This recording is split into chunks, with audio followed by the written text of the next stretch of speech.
Ministre, la parole est à Monsieur Olivier Fessa pour le groupe UDR. Merci Madame la Présidente. Monsieur le Premier ministre, depuis des mois, l'Algérie crache sur la France.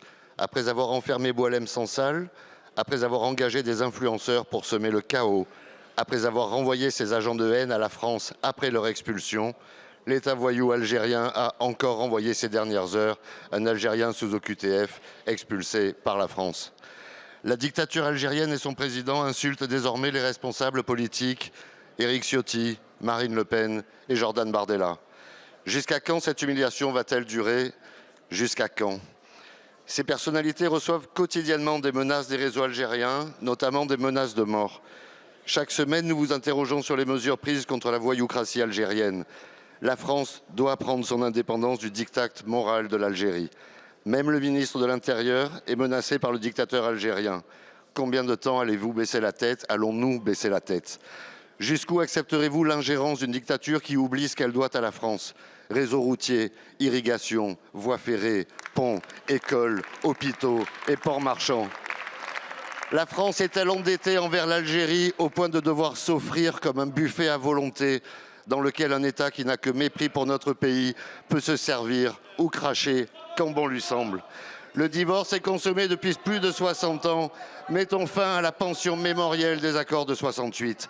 Nous vous le demandons encore une fois. Allez-vous sortir de l'accord de 68? Allez-vous augmenter les droits de douane? Allez-vous révoquer les visas, notamment des officiels algériens? Allez-vous couper l'aide au développement?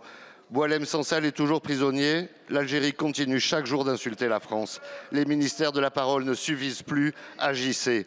Demain, les fatwas remplaceront les influenceurs et il sera trop tard. Je vous remercie. Merci beaucoup, mon cher collègue. La parole est à Monsieur Jean-Noël Barrot, ministre des Affaires étrangères. Merci Madame la Présidente, Mesdames et Messieurs les députés. Monsieur le député, les menaces de mort sont inacceptables, d'où qu'elles viennent et qui qu'elles visent, et nous les condamnons avec la plus grande fermeté. Ensuite, sur l'Algérie, nous abordons la relation de notre pays avec l'Algérie avec lucidité et sans aucune naïveté, comme avec tous les autres pays. Et avec comme seule boussole l'intérêt des Français. Quel est l'intérêt des Français dans la coopération entre la France et l'Algérie? Eh bien, c'est d'abord la maîtrise des flux migratoires, la réadmission des étrangers en situation irrégulière.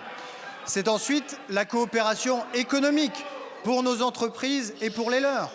C'est ensuite la coopération en matière de sécurité et de renseignement, car oui, nous avons besoin que nos services puissent communiquer les uns avec les autres. Et c'est avec ces exigences en tête que nous avons négocié pied à pied la déclaration d'Alger en 2022 qui fixe les termes de notre coopération, mais que nous avons conçue avec nos conditions et à nos conditions. Mais pour coopérer, il faut être deux.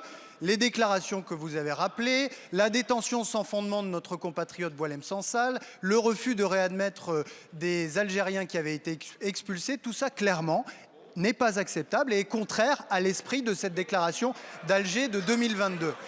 Alors oui, nous sommes prêts à prendre des mesures fortes, aucune difficulté, nous sommes prêts. Mais nous sommes prêts aussi à un dialogue qui permette de répondre à nos exigences. J'ai lu comme vous, dans l'entretien du président Tebboune, que lui aussi y était prêt. Si c'est bien le cas, alors nous le ferons avec comme seule boussole l'intérêt des Français. Merci beaucoup, Monsieur le ministre. Monsieur le député, allez-y. J'en déduis donc que les accords de 68 ne seront pas dénoncés. Je vous remercie. Merci beaucoup.